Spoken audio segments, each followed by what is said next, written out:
All right.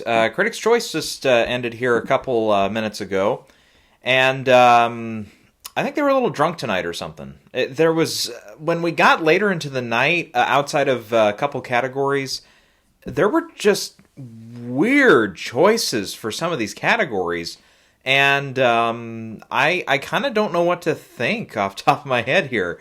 I guess a couple showstoppers here are in the top categories. Best Picture does end up going to Honora, but it goes to Honora with no other wins. It's a movie couldn't even win the original screenplay prize, and yet it comes all the way back to win Best Picture.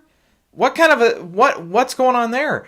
And Best Director, out of all the 8 nominees, they go with John M. Chu, who was not even nominated at the Oscars and was probably in last place for a lot of us. It's like, what are they doing? It's like, what's going on? Yeah, so, boy, I haven't even looked here. I haven't looked here. I think Wicked and I think one other film tied for 3 wins each, because Wicked, all their wins outside of director, the other 2 wins were production design and costume design. And then, it's The Substance. The Substance also has 3 wins. That won for original screenplay. Demi Moore won for Best Actress, and it also picked up Best Makeup and Hairstyling. Other than that, Emilia Perez also got 3. Yes, that's right. International Feature, Song, and Supporting Actress for Zoe Saldana. So there you go. There 3 films tied for most wins with 3. That's right. Otherwise, yeah, Conclave got a couple with Acting Ensemble, which I didn't have it picked there. I did have it picked, though, for Adapted Screenplay, where it did win.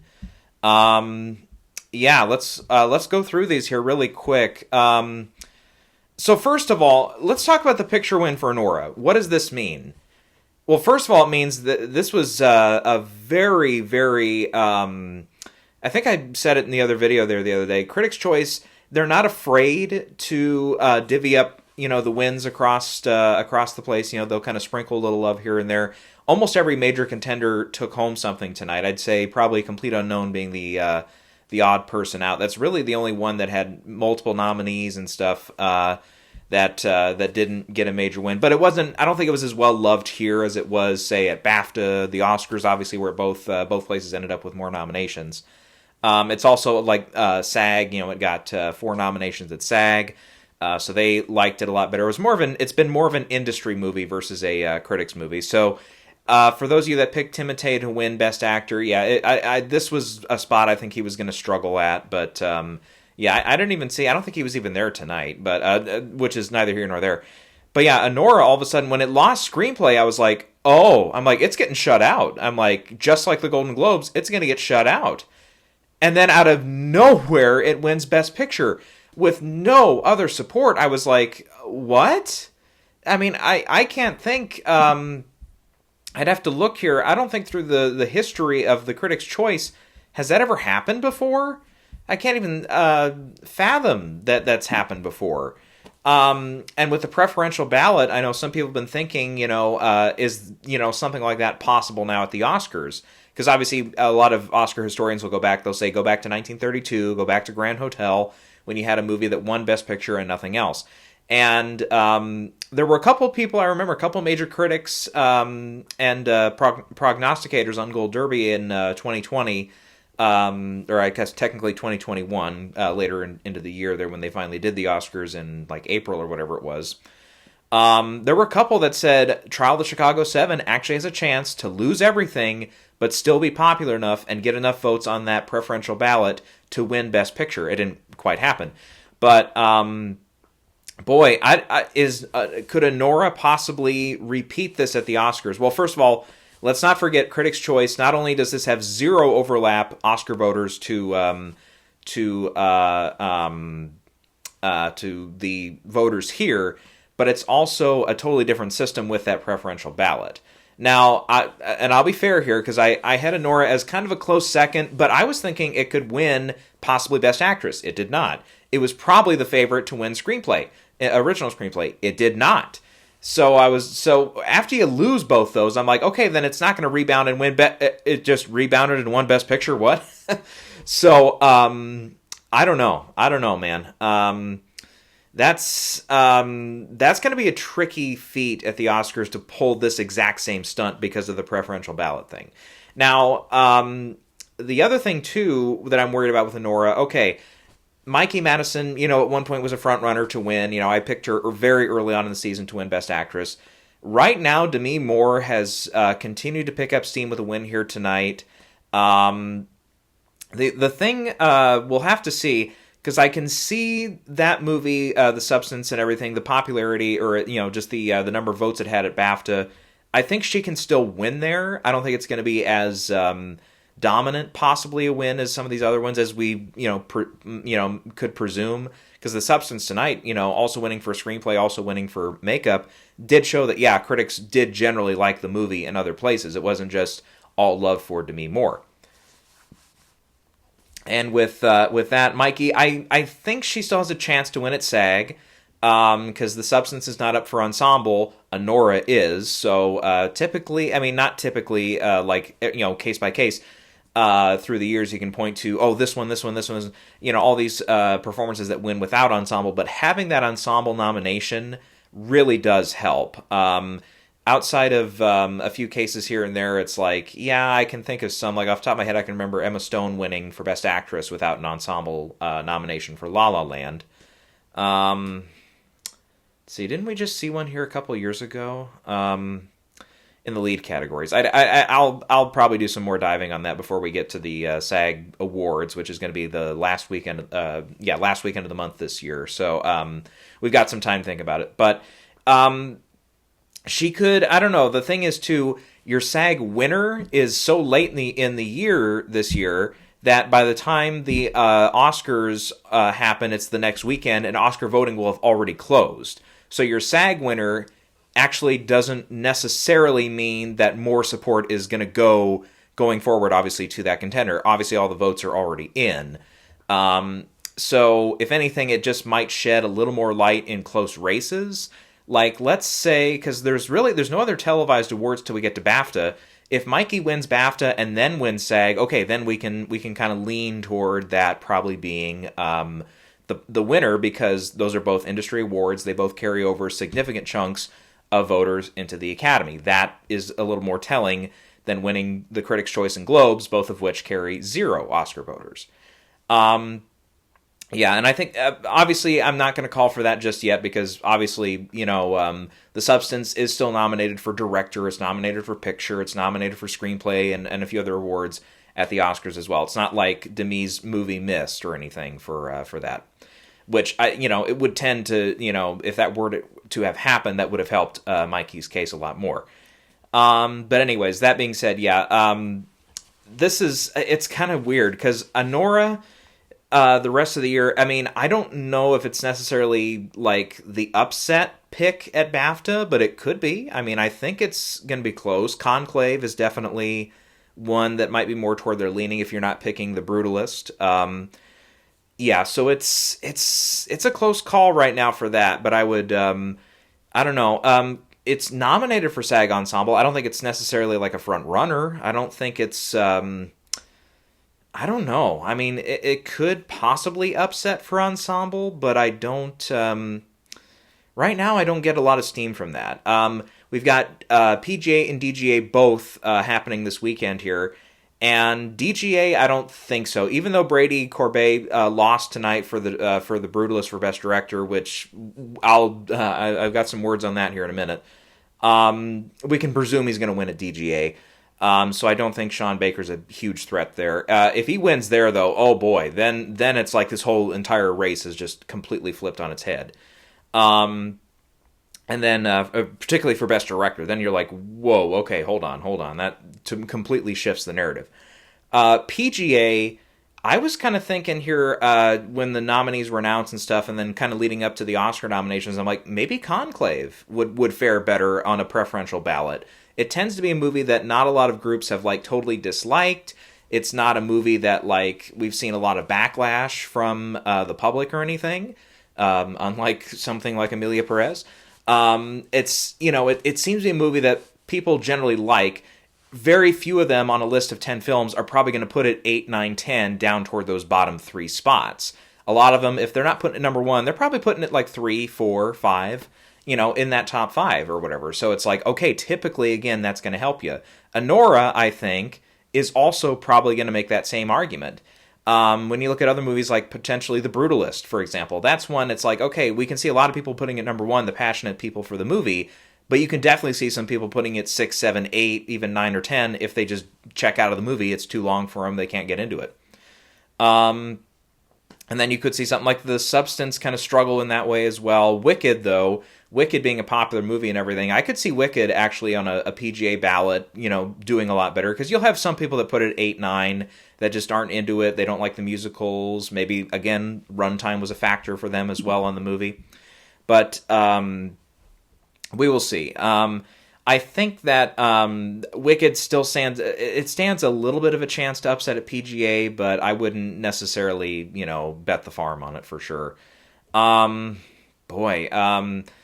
Yeah, I would say right now, because I talked about it a little bit there when I was reviewing The Brutalist a little bit, I was like, the fact that they made that movie for as little money as they did, and for it to look as big a scale, epic a scale as it does, with or without the use of AI, that might be something that certain voters really, really lend themselves toward and say that's quite a feat.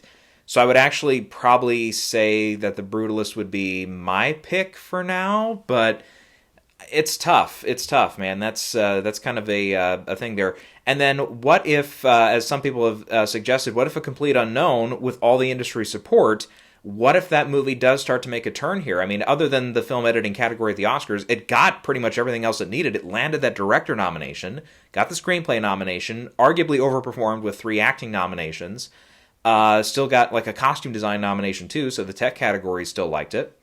So what if that one, becomes a movie that too is not a movie that a lot of people are going to put 8, 9, 10. More people are going to put it, 3, 4, 5, and then you'll have your 1s and 2s as well. I don't know. I could potentially see it, but again, I'm not going to totally bet on that. Best director here tonight, though. Wow. I'm of two minds of this. First mind is good for Critics' Choice to not be afraid, as they've shown in other categories, especially a category like film editing and original score tonight, both of which went to challengers, which isn't going to be up for anything at the Oscars. They're not afraid to say, okay, just because you didn't get nominated, we're not afraid to pick who we really like. The contender, the one aspect of the movie, whatever, that we really liked. And for them to say, look, Wicked was a movie we really liked. We gave it 10, 11, whatever nominations, something like that. We gave it a bunch of nominations. We want to give it a big prize. I thought they were going to go ensemble. Instead, they go director, which nobody had expected. And it's like, good for them. If they're passionate about it, they like John M. Chu, the job he did on the movie, and they want to award him, there you go. You just awarded him. On the other hand, what the hell are you doing? If you want relevancy and you fucking gloated about it on the fucking stage, why would you give it to someone who's not even fucking nominated? It's like, what are you doing?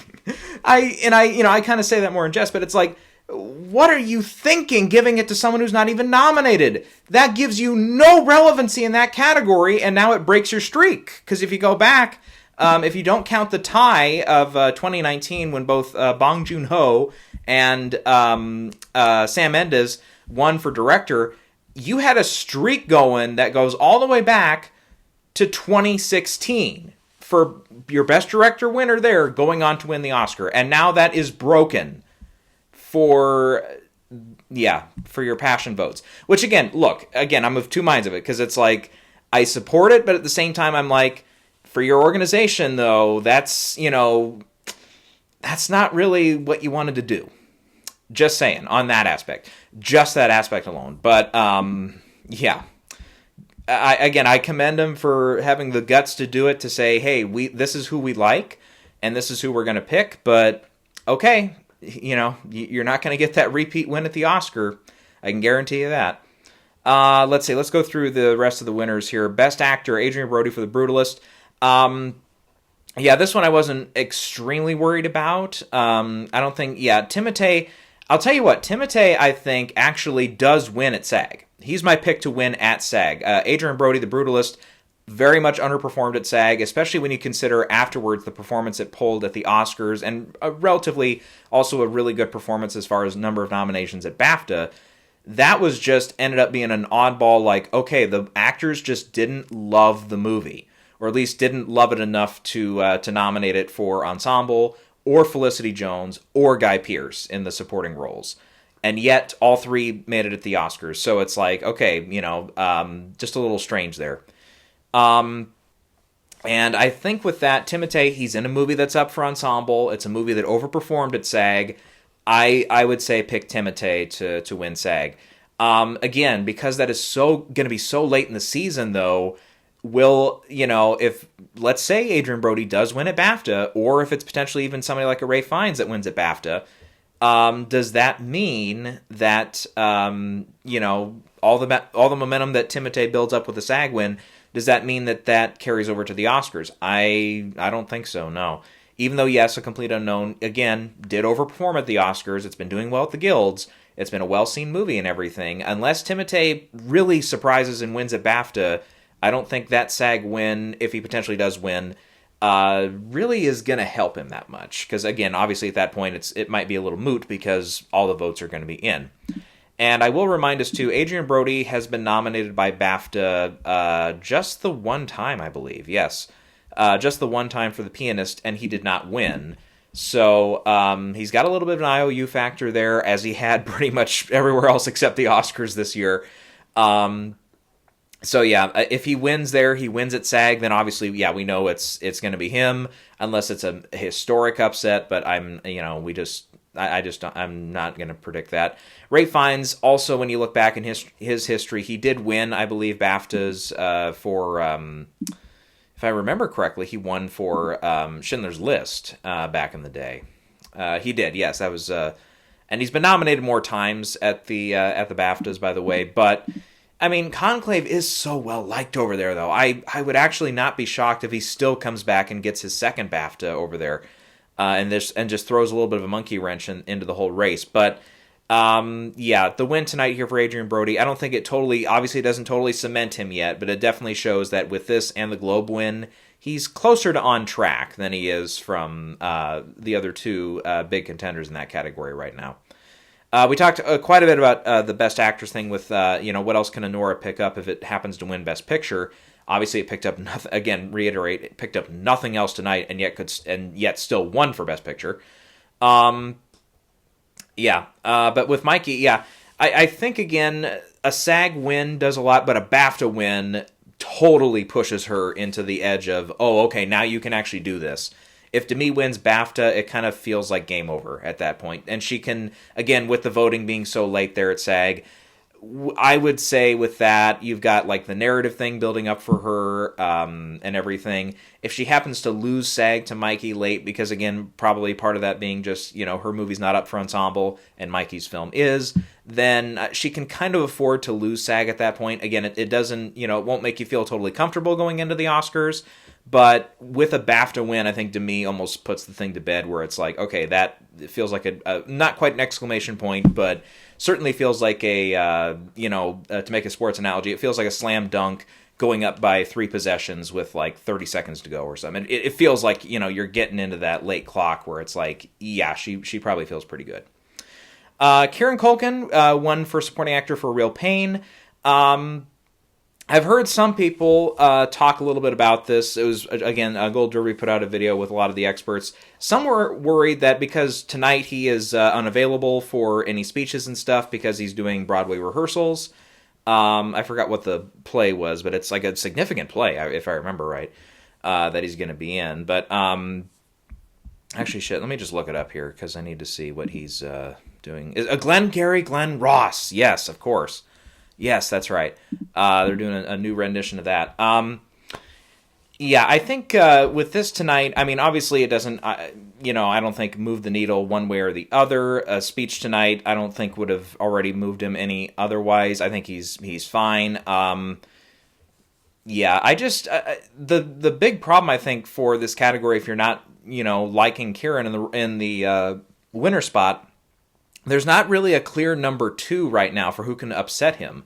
Because Yora Borisov He's nominated most everywhere. I think pretty much did get nominated everywhere. But it's such a supporting role in the way that he's such a background character for most of the movie. And Honora, even though it could, based off its performance tonight, okay, what if it does come back and win Best Picture? It certainly doesn't seem like that would be a nomination that comes along for the ride and turns into a win. I wouldn't predict it.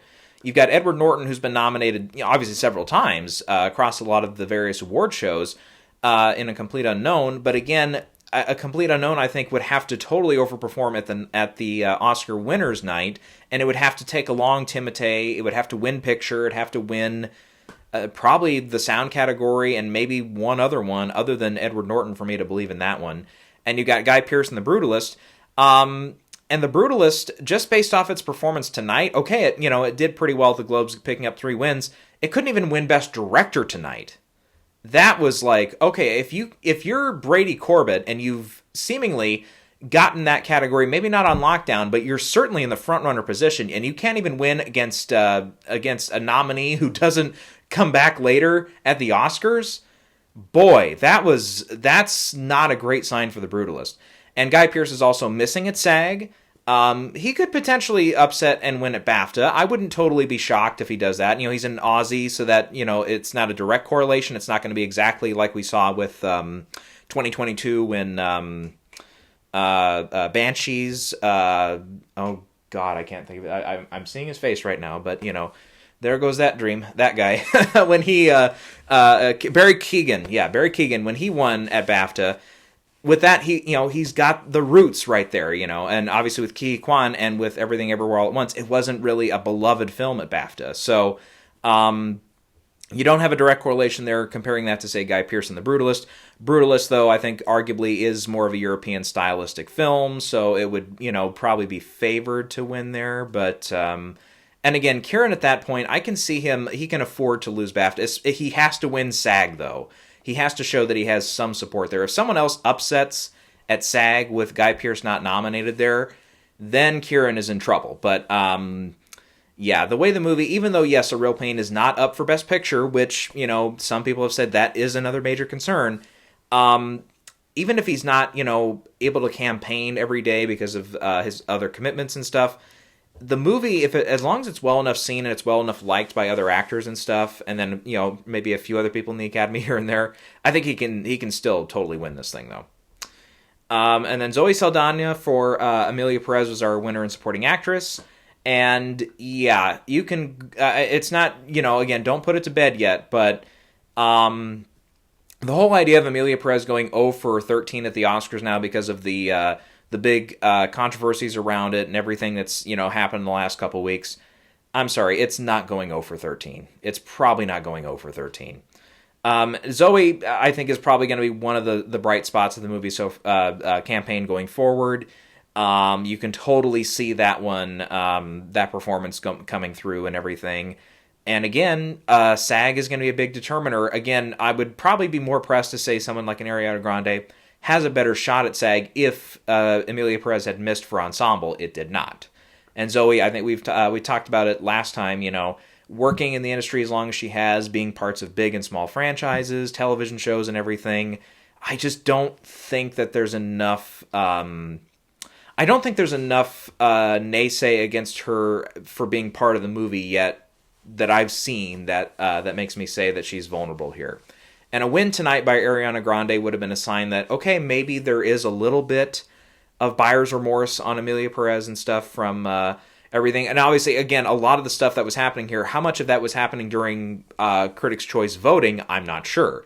But, again, I think it would be a little bit of a shame, not that other ceremonies have not done it before, it would be a little bit of a shame for Zoe to have to pay for the sins of Carlos Sofia Gascon and arguably the sins of Jacques Audiard if you consider some of the stuff he's done as sinful. But anyways, yeah, I don't know. I guess it's, again, not a done lock deal, but Zoe does feel pretty good right now for supporting actress. So for the screenplay categories, the Substance winning for original screenplay.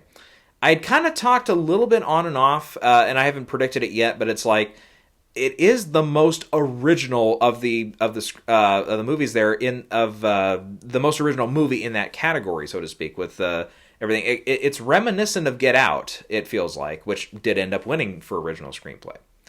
And if The Substance is going to carry Demi Moore and maybe the makeup also to wins at the Oscars, screenplay can go for the ride. It totally could. And I know a lot of people, with Anora there, it feels like it's the presumptive front runner. Unlike The Substance, it's also up for editing as well as acting, as well as directing and everything, but and picture. But yeah, I think at this rate, I would still pick Anora to win, but The Substance is really going to start crawling up to like that second place spot, I think, with the potential to upset. For adapted screenplay, it went to Conclave. That's probably, it doesn't feel like, it doesn't feel like 100% lock, but it's going to be hard-pressed to find a number 2 in that category, because it's like, Nickel Boys? Not really. Sing Sing? Oh, it didn't even get picture. Yeah, I don't think so. It's like, who's the number 2 in that category? It's kind of Conclave to itself, I think, in that category. For ensemble, we talked a little bit about it with Conclave did win here over Wicked, which I had picked. And, it's another one that makes sense. It's it's a still ensemble film and everything. It makes sense in that regard as well. And it was one I had considered it, but just it wasn't quite my pick. So it's a good, it's a win for the movie and stuff. So, yep, they'll take that one.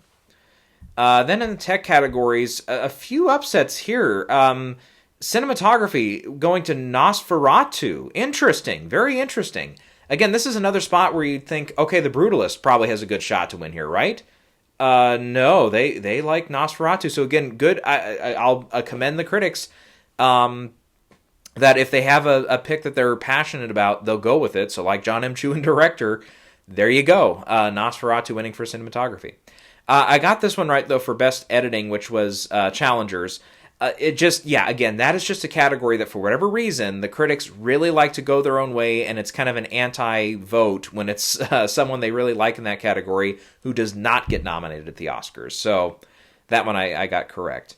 Let's see, the 2 design categories both went to Wicked. I like those here, and we'll see. I still like The Brutalist's chance to win Best Production Design at the Oscars. Could also pick it up at BAFTA.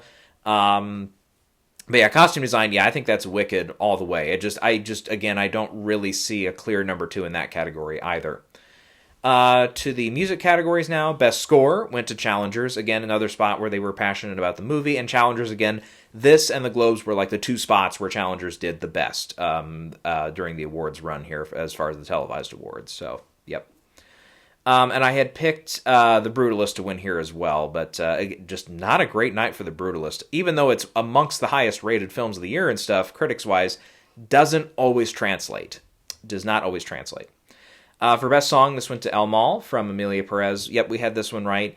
And again, this could have been a spot where it's like, okay, who would they have gone with for the number 2 here if you were an anti-Emilia Perez voter? And it's like, well, none of these other ones were up for the Oscars. So you couldn't, not that affected them in other categories, obviously, as we've talked about. But yeah, I don't know. I just...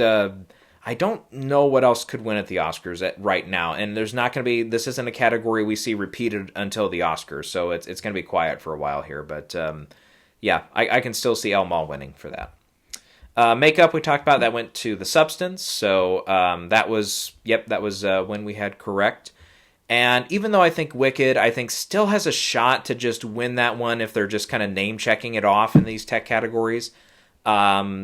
Okay, maybe I could still win there, but The Substance seems to have more passion behind it in that particular category. And then visual effects, Dune Part 2. Yep, I think this is going to be kind of the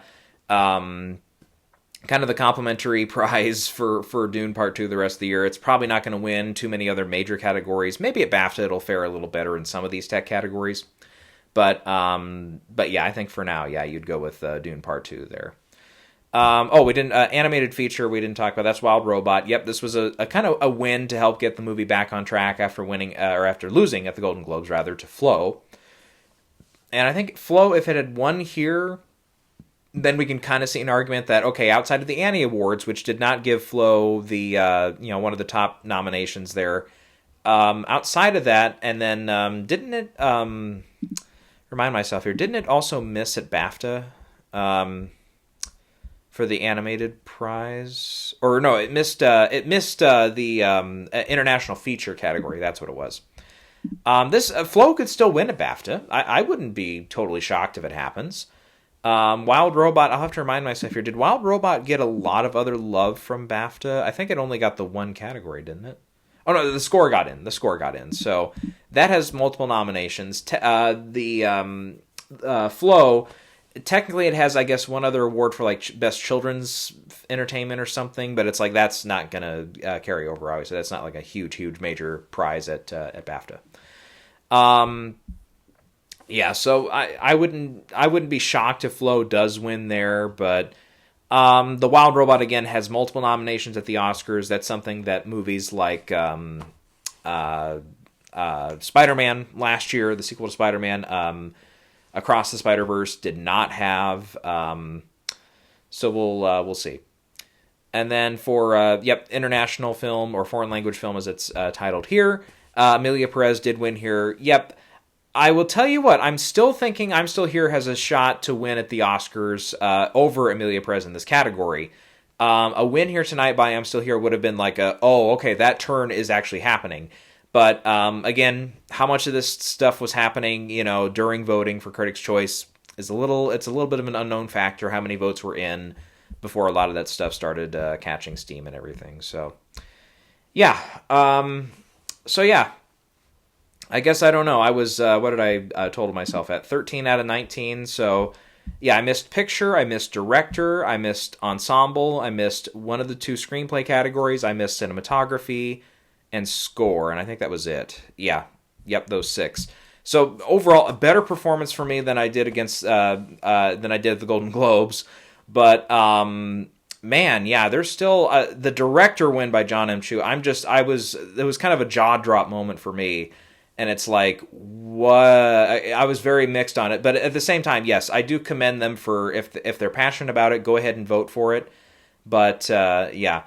Again, I wouldn't immediately jump to, okay, now Brady Corbett is in trouble for winning director. I would not jump to that at all. If he had lost to, say, someone like a Sean Baker tonight, or if he had lost to Jacques Audiard, someone who's going to be nominated against him at most of the award shows going forward, even Edward Berger if he had won tonight instead of John M. Chu, then you can say, okay, maybe Brady, maybe there is something going on with the Brutalist where I don't know if it's so much the AI stuff, because I felt like, again, that kind of ate up a couple of news cycles, and since then it's kind of been mentioned somewhat, but I haven't heard it talked about nearly as much as obviously the Carlos Sofia Gascon stuff. And another thing we kind of mentioned was like Fernando Torres and the blackface controversy. That ate up a news cycle or two, and no one has brought it up since. So it's kind of strange. Some of these smear campaign and smear tactic kind of things that are coming out about these movies or performers in the movies, some of them are sticking and other ones are not. The AI one, I guess it's gotten a little more traction than, say, the Fernando Torres controversy, but obviously not near as much, not as big a big news story as Carlos Sofia Gascon's tweets and stuff. But anyways, I don't know. I don't know if I want to just toss this as like a mulligan and say, look, Brady's probably going to win this category the rest of the year going forward. We know he's not going to. We know John M. Chu can't win anything else going forward. He's not nominated at the Oscars, not nominated at BAFTA, wasn't even nominated at Golden Globes. So it's like that was just a passionate pick by the group. That's all I got to say about that. I really don't think Brady's in huge trouble yet. Is The Brutalist overall, just off tonight's vote, in trouble for Best Picture? Again, since no voters carry over, I can't definitively say yes or no. I mean, it is what it is right now. And Anora, is this an automatic big major boost to Anora? Again, it's hard to say yes when none of these voters are going to carry over. Now, again, Anora is primed, it's in a spot where it has the SAG Ensemble nomination, it has a pretty good haul at BAFTA, and it did pretty well at the Oscars. It pretty much got everything we expected of it. It didn't overperform, but it got what we expected. So is it in a spot where it could still land a Best Picture win? It is. But then again, that's something, if you told me like 3-4 weeks ago, or not long after the nominations were out, if you told me, okay, is Anora still, in a spot where it can win Best Picture, I would say yes. And it's, so this, it hasn't necessarily moved the needle yet for me. Once we see, like, if it wins PGA tomorrow, okay, then I can say, okay, on a preferential ballot, then yes, Honora is able to win and everything. So that's, that'll be a more major breaking development there. All right. Otherwise, because those top two categories, man, both of them were kind of jaw droppers. Not again, Honora. Now, yes, it has been in the discussion to win Best Picture, but the fact that it did it tonight, winning Best Picture, the category here with no other support, that was like a whoa. Okay. And again, how much of that is just the critics' choice? They're looking down their ballots. They're like, okay, I want to give this something. I want to give this something. I want to give this something. How much of that, paired with John M2 winning for director, how much of that is them just really sprinkling around their winners? And how much of that, as we've seen in the past, sometimes that does not carry over at all? Because I can remember here, let me go back to, for this particular award show, 2014. That's an example some other people have brought up and stuff. But that's an example where, okay, you had the big three that year were Birdman, Boyhood, and Grand Budapest Hotel. And arguably the night of the show, outside of Grand Budapest Hotel, which I think won for comedy film or something. I'm trying to find it here. It did, yeah. So you can kind of count that as a win for Wes Anderson. Otherwise, Birdman won for its screenplay, ensemble, and Michael Keaton. So those were major wins for the movie. Boyhood won picture and director. It was kind of on track to win Best Picture at the time. So that kind of felt like you're kind of sprinkling everything. You're kind of sprinkling around your different winners and stuff so that everyone kind of went home with something. And then at the Oscars, we saw Birdman won all the major categories that Alejandro Iñárritu was up for. And then, Grand Budapest won some tech categories, nothing else. And Boyhood won for supporting actress, but nothing else. So it's like, doesn't always happen. Doesn't always mean that you're, giving the, spreading the love at one point does not mean you're going to keep spreading the love through the rest of the season. All right, so we'll cool down a little bit here, and I'll tell you what, I'll come back here probably sometime next week. I don't think we need to break in and talk about PGA and DGA. And do whole videos about them. I think we'll just go ahead and kind of recap them after they're both over, and give it a little bit of time into next week where I can kind of process it and be like, okay, how much of this carries over? How much, whoever wins at DGA and PGA, how much significance is that going to carry going forward?